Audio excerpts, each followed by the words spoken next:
Hello friends, मैं हूं Roshni and welcome back to my channel. तो आज मैं आप लोगों के लिए चकली की बहुत ही अच्छी वाली रेसिपी लेके आई हूं।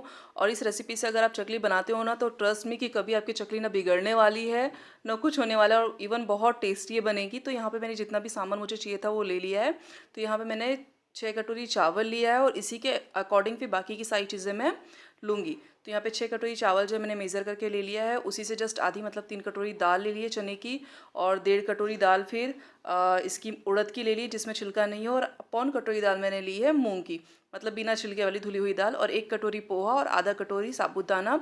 साथ ही में आधा कटोरी से थोड़ा कम धनिया लिया है, और ज़ीरा लिया है आधा कटोरी से थोड़ा कम, क्योंकि धनिया इसलिए कम लिया है क्योंकि बाद में मैं इसमें हरा धनिया भी डालने वाली हूँ। तो ये सारा जो सामान है इनको अच्छे से मुझे अभी भूनना है। तो भूनने के पहले सबसे पहले इसे वॉश करेंगे, जो चीज़ धुलने की उसको धुलेंगे, और जो चीज़ सिर्फ पोंछने की उसको पोंछ के रख देंगे। तो मैंने चावल यहाँ पे ले लिए थे अच्छे से वॉश करने के लिए, क्योंकि ये चावल जो है ना घर में हमने पाउडर लगा के रखे थे, क्योंकि साल भर का स्टोर करना होता है। तो उसको पाउडर लगा के रखा था। तो इसे अच्छे से 2-3 पानी से धुल लेना है, ताकि जितना भी इसके ऊपर पाउडर है वो निकल जाए, और मतलब कुछ भी उसमें ना रहे, क्योंकि अगर पाउडर पेट में जाएगा तो हमारे लिए अच्छा नहीं है। और चावल जो है हमें एकदम पुराने वाले लेने हैं, नए चावल बिल्कुल नहीं लेने चकली के लिए, नहीं तो चकली जो है अच्छी नहीं बनेगी। तो यहाँ पे मैंने चावल का जो है ना पूरा पानी निकाल लिया, तो इसे छन्नी में रख दिया था ताकि और जो पानी है वो भी निकल जाए। और यहाँ पे मैंने लिए चना दाल। चना दाल अच्छी थी, इसलिए उसे धोने की कोई ज़रूरत नहीं थी, और वैसे भी चना दाल हम लोग नहीं धुलते हैं। बस इसे मैंने एक कॉटन के कपड़े से अच्छे से पोंछ लिया था, कि ताकि इसमें जो भी डस्ट वगैरह हो ना वो निकल जाए। और इसके बाद यहाँ पे साथ ही में मतलब अच्छे से चना दाल जो थी अच्छे से क्लीन हो गई थी, उसमें ज़्यादा गंदगी बिल्कुल भी नहीं थी, मतलब ज़्यादा डस्ट वगैरह नहीं थी। इसके बाद साथ ही में यहाँ पे मैंने ले ली थी उड़द दाल।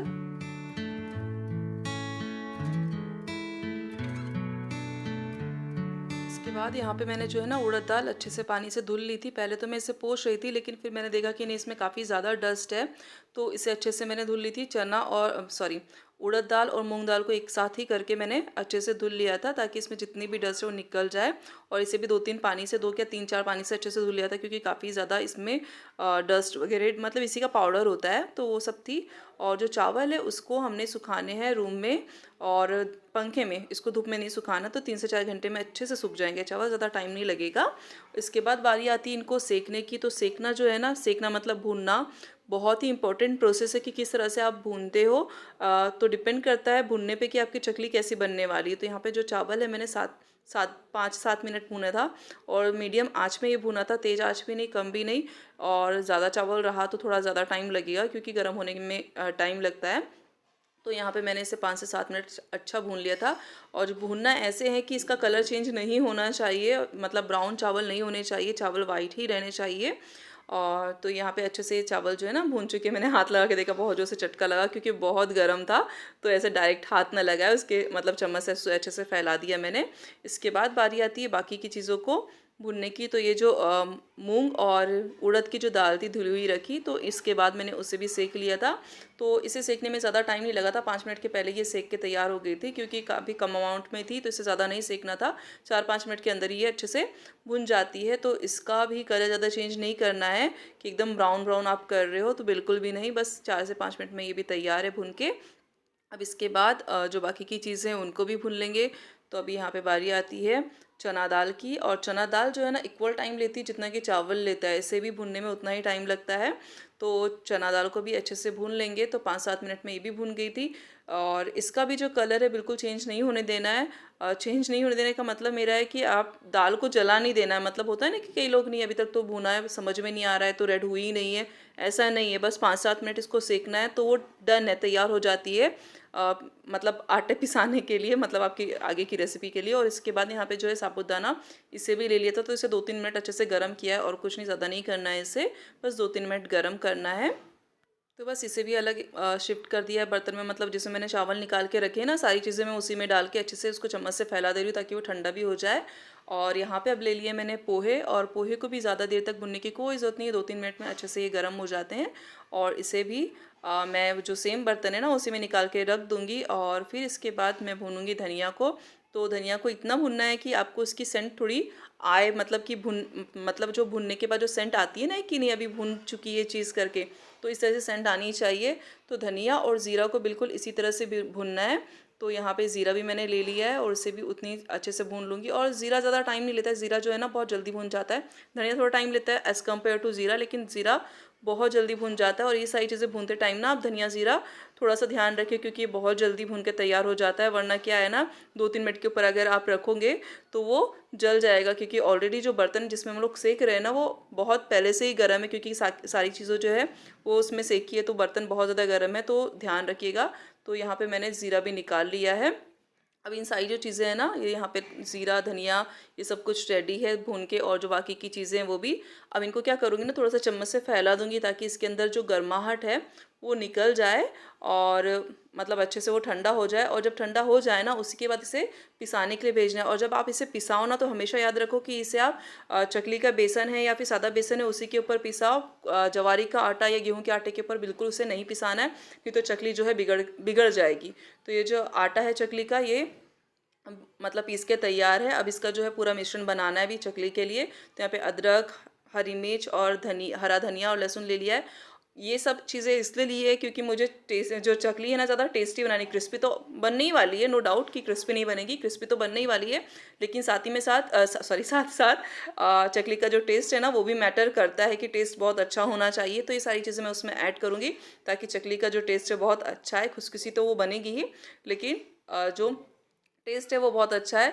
तो जो पहली मैंने बात बताई ना कि चकली का जो आटा है ना, बिल्कुल चकली के आटे के ऊपर ही पिसाइए, या फिर बेसन के ऊपर, गेहूं के ऊपर, या फिर जवारी के पीठ के ऊपर बिल्कुल नहीं पिसाना है। और ये साथ ही में जो पाउडर है धनिया जीरा का, एक साथ मैंने पीस लिया था, घर में ही पीस लिया था मैंने, साथ में नहीं पिसाया था इसके चकली के आटे के। आप चाहो तो पिसा के मंगा सकते हो, लेकिन मैंने नहीं पिसाया था, मैंने घर पे ही पीस लिया था। तो अभी यहाँ पे मैं बना रही हूँ 4 कटोरी की चकलियाँ।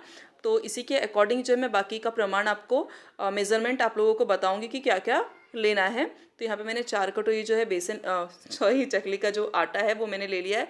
और जो नाश्ते का चम्मच होता है ना, जैसे हम लोग पोहा वगैरह खाते हैं, तो उससे बराबर गिन के मैंने 4 चम्मच यहाँ पे कड़क वाला गरम तेल लिया है, एकदम कड़क वाला गरम तेल। और इसे अच्छे से आटे में मिक्स करना है, और दोनों हाथ से करना पड़ेगा। एक हाथ से मैंने ट्राई किया, एक हाथ से नहीं होता है, तो दोनों हाथ से आप लोगों को इसको अच्छे से मिक्स करना पड़ेगा ताकि पूरे आटे में जो तेल है ना बहुत अच्छे से लग जाए। अब इसके बाद सारी चीज़ें इसमें ऐड करेंगे। तो जो धनिया और ज़ीरा का पाउडर था भुने हुए, तो ये मैंने 1.5 चम्मच ले लिया है। थोड़ी सी हल्दी डाली है, हल्दी ज़्यादा नहीं डाली है। और लाल मिर्च का पाउडर लिया है, ये भी थोड़ा डाला है, ज़्यादा नहीं डाला है, क्योंकि जो मैंने पेस्ट बनाया था अदरक लहसुन का उसमें मैंने हरी मिर्ची डाली थी। और यहाँ पे स्वाद के अकॉर्डिंग जो है नमक मैंने ऐड कर दिया। अब इन सारी चीज़ों को ना मैं मिक्स करूँगी। हाँ, अब ये तो रह ही गया था। अब इसमें जो पेस्ट मैंने बनाया था ना अदरक लहसुन हरी मिर्च और हरा धनिया का, वो मैंने 1 चम्मच इसमें ऐड कर दिया है। और इसको हमें गूँथना है गुनगुने पानी से, ठंडे पानी से नहीं। और तो बस इसके बाद इसे गूँथना स्टार्ट करते। और ये सफ़ेद तिल मैं भूल गई थी डालना, तो सफ़ेद तिल तो बहुत ज़रूरी है, तभी जो चकली ना बहुत अच्छी दिखती है। तो यहाँ पे थोड़ा थोड़ा पानी करके मैंने अच्छे से आटा लगा लिया है। आटा ना तो ज़्यादा कड़क चाहिए ना तो नरम, जो देख रहे हो ना इसी तरह से चाहिए। तो बस यहाँ पे मेरे पास 2-3 चकली की जो पाती बोलते हैं ना वो रखी हुई थी, तो मैंने सबसे बारीक वाली ली थी ताकि इससे जो धारियाँ हैं ना बहुत अच्छी निकलती है। अब इस चकली के साँचे में मैंने बहुत अच्छे से तेल लगा लिया ताकि अच्छे से चकली जो है बन जाए। अब जो मिश्रण था आपको उसको इसके अंदर ऐड करना है, डालना है। उसके बाद आपको बनानी है गोल गोल चकलियाँ।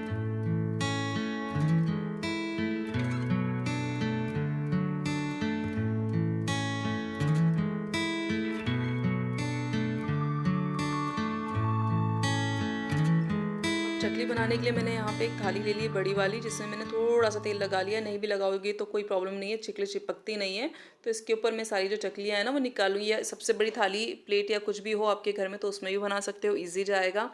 तो बस इस तरह से सारी जो चकलियाँ हैं इसके ऊपर मैंने निकाल ली थी, और बहुत ही अच्छे से निकल रही थी, बिल्कुल भी टूट नहीं रही थी ये।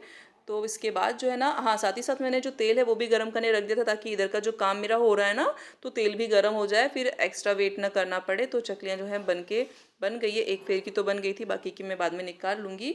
और इस तरह का एक चम्मच घर में हर किसी के अवेलेबल होता है। ये तो या तो प्लेन होता है या तो इस तरह से गड्ढे वाला होता है, मतलब लाइनिंग वाला होता है। तो इससे ना बहुत ईजी होता है चकलियों को तेल में डालना, न तो हाथ जलने का झंझट होता है, क्योंकि बहुत लोगों को ऐसा होता है ना, चकली उठाते उठाते टूट जाती है। तो इस तरह से अगर चम्मच से डालोगे ना तो चकली बिल्कुल नहीं टूटती है। तो आपके घर में ज़रूर होगा, प्लेन वाला होगा या इस तरह से, तो इसी से कीजिएगा, बहुत अच्छे से आपको डालते आएगा तेल के अंदर। तो चकलियाँ जो है दोनों साइड से अच्छे से मीडियम आंच में सेक लेनी है। तो मैंने दोनों साइड से इसको पलट पलट के सेक लिया था। जब तक कि सिका रही थी मैंने बाकी की जो चकलियाँ हैं वो भी निकाल ली। बैठी नहीं थी, मैं लगातार काम कर रही थी ताकि जल्दी जल्दी हो जाए। तो जैसे ही तेल में मैं डालती थी तो मैं बाकी का जो फेर है ना वो मैं बना के रख लेती थी। तो बस यहाँ पे चकलियाँ जो अच्छे से सेक गई है, और कलर भी देख सकते हो कि कितना प्यारा कलर आया है। और इस सब मेथड से अगर आप चकली बनाओगे ना तो ट्रस्ट में आपकी चकली तो क्रंची तो बनेगी ही, साथ में बहुत ज़्यादा टेस्टी भी बनेगी। तो नेक्स्ट फिर जो था वो भी मैंने इसमें डाल दिया है, और इसके बाद मैं आपसे मिलती हूँ पूरी चकली बनाने के बाद में।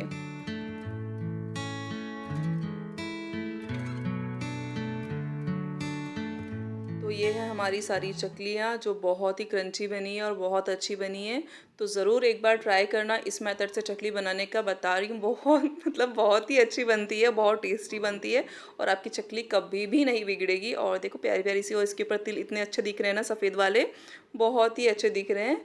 तो बस इसी तरह से नेक्स्ट रेसिपी लेके आ रही हूँ सेव की, कि किस तरह से सेव बनाने, ज़रूर देखिएगा। इसके बाद ही मैं अपलोड करने वाली हूँ वाला व्लॉग। तो होप आप लोगों को दिवाली में जो है थोड़ी सी हेल्प मिल जाएगी। हाँ, तो फिर इसके बाद हम लोग मिलते हैं नेक्स्ट व्लॉग में। तब तक bye bye and take care. Next vlog मेरा अभी थोड़ी देर में आ जाएगा, आप सेव वाला। तो मिलते हैं नेक्स्ट व्लॉग में, तब तक bye bye and take care.